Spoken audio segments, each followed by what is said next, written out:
Dual power IC. So complaint ఏంటి? After trigger complaint. No voltage దేనిపైన? Power on చేసే పైన వోల్టేజ్ రాలేదు. డైరెక్ట్ దీని మీదకి రావాలి. ఒక్క మీదకి వచ్చి ముందుగా వోల్టేజ్ చెక్ చేయాలి వీటన్నిటిపైన. సో ఇక్కడ మెయిన్ పవర్ ఐసీలో హయ్యర్ ఎల్డిఓనేమో మెయిన్ పవర్ ఐసీలో జనరేట్ అవుతుంది. మిగతా అన్ని 0.6 to 1.1 బక్ వోల్టేజ్ అన్ని సిపికి వెళ్తాయి. రైట్. సో ఈ వోల్టేజ్ అన్ని వస్తే నెక్స్ట్ ఎక్కడికి వెళ్ళాలి? Secondary power IC. Secondary power ఐసీలో మళ్ళీ కాయిల్స్ పైన ఎంత వోల్టేజ్ రావాలి? 0.6 to 1.1 సిపికి వెళ్ళే వోల్టేజ్, 1.3 వోల్టేజ్ లోయర్ ఎల్డిఓ. అలాగే వీరెక్ బాక్ జనరేట్ అవ్వాలి కదా. సో దాంట్లో కూడా ఎంత వోల్టేజ్ ఉంటుంది? 3.0 నుంచి 4.2 వోల్టేజ్ ఉంటుంది. సో ఇది ఈ వోల్టేజ్ రిలీజ్ అవ్వాలంటే ఐసీ నుంచి వోల్టేజ్ కాయిల్కి వెళ్ళి మళ్ళీ దీనికి రావాలి, ఐసీ లోపలికి రావాలి. అక్కడ స్విచ్చింగ్ జరిగి మనకు హై వోల్టేజ్ అనేది జనరేట్ అవ్వాలి. సో కాయిల్ పైన ఎంత వోల్టేజ్ వస్తుంది? 2.0 వోల్టేజ్ వస్తుంది. ఇది హైయర్ ఎల్డిఓ కాదు. హైయర్ ఎల్డిఓ ఎందులో జనరేట్ అవుతుంది? Main power IC. అక్కడ వచ్చే 2.0 వోల్టేజ్ దేనికి సంబంధించింది? అది వీరెక్ బాక్ వోల్టేజ్ రిలీజ్ అవ్వాలంటే దానికి ఇన్పుట్ కావాలి కదా, అది ఆ వోల్టేజ్. ఇప్పుడు వోల్టేజ్ రిలీజ్ అయితే ఓకే, వోల్టేజ్ రిలీజ్ అవ్వట్లేదు అంటే మళ్ళీ సింగిల్ పవర్ ఐసీ లో ఏదైతే కాన్సెప్ట్ ఉందో అదే కాన్సెప్ట్ మళ్ళీ చూడాలి.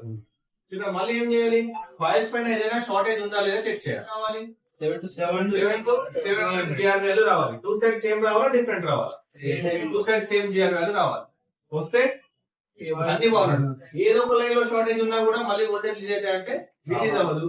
ఏదైనా కాయిల్ పైన మనం 001 వచ్చిన షార్టేజ్ అయ్యి కదా, కాయిల్ తీసేసి ఎట్ సైడ్ షార్టేజ్ ఉందో చూసుకొని, ఒకవేళ ఐసీ సైడ్ అయితే పవర్ ఐసీ వెళ్ళాలి, ఇంకొక సైడ్ అయితే కాంపోనెంట్స్ ఉంటాయి, సిపి కూడా ఉంటుంది. మళ్ళీ రోజునప్పుడు వేసి షార్టేజ్ చెక్ చేయాల్సి ఉంటుంది. ఎప్పుడు ఇది షార్టేజ్ అయిపోతుంది. దాని తర్వాత షార్టేజ్ ఏం లేదు, అన్ని వోల్టేజ్ రిలీజ్ అవుతున్నాయి, అయినా కూడా మనకు పవర్ ఆన్ చెప్పిన వోల్టేజ్ రావట్లేదు. మళ్ళీ నెక్స్ట్ ఏం చెక్ చేయాలి? ఎల్డిఓ. ఎల్డిఓస్ ఎన్ని ఉంటాయి? మినిమం 50 to 60 అట్లా, మినిమం 40 to 60 అట్లా మధ్యలో ఉంటాయి. ఆ ఎల్డిఓస్ అన్ని చెక్ చేయాలి. ఒకటి వోల్టేజ్ అనే ఆప్షన్ లో డైరెక్ట్ ఎల్డిఓస్ ఉంటాయి. అదేనా వోల్టేజ్ అనే ఆప్షన్ లో ఇన్ అండ్ అవుట్ వోల్టేజ్ ఉంటాయి కదా, వాటిలోకి వెళ్ళి ఒక్కొక్క లైన్ జిఆర్ వాల్యూ చెక్ చేసుకొని వోల్టేజ్ అయినా చెక్ చేయవచ్చు. ఏ ఒక్క లైన్ లో షార్టేజ్ ఉన్నా కూడా మళ్ళీ ఇక్కడ బక్ వోల్టేజ్ రిలీజ్ అవ్వకపోవడం లేదా ఫ్లక్చుయేషన్ కానీ జరుగుతుంది. ఎల్డిఓస్ అన్ని బాగానే ఉన్నాయి, అయినా కూడా పవర్ ఆన్ రీసెంట్ పైన 1.8 వోల్టేజ్ రావట్లేదు. నెక్స్ట్ ఏం వెళ్ళాలి? So crystal. సో క్రిస్టల్ మళ్ళీ ఏం చేయాలి?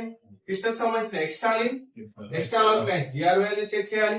అలాగే దాంట్లో వోల్టేజ్ వస్తుంది 0.3 నుంచి 0.9 వోల్టేజ్ వస్తుంది. క్వాల్కమ్ అయితే, మీరటెక్ అయితే 1.8 నుంచి 2.8 వోల్టేజ్ కూడా వస్తుంది. అంటే క్రిస్టల్ ని చేంజ్ చేయాలి. క్రిస్టల్ చేంజ్ చేయాలంటే దానిపైన ఉన్న ఫ్రీక్వెన్సీ ఉంటది కదా, ఎంత అయితే ఫ్రీక్వెన్సీ రాసిందో సేమ్ అంతే ఫ్రీక్వెన్సీ ఉన్న క్రిస్టల్ మనం రీప్లేస్ చేయాల్సి ఉంటుంది.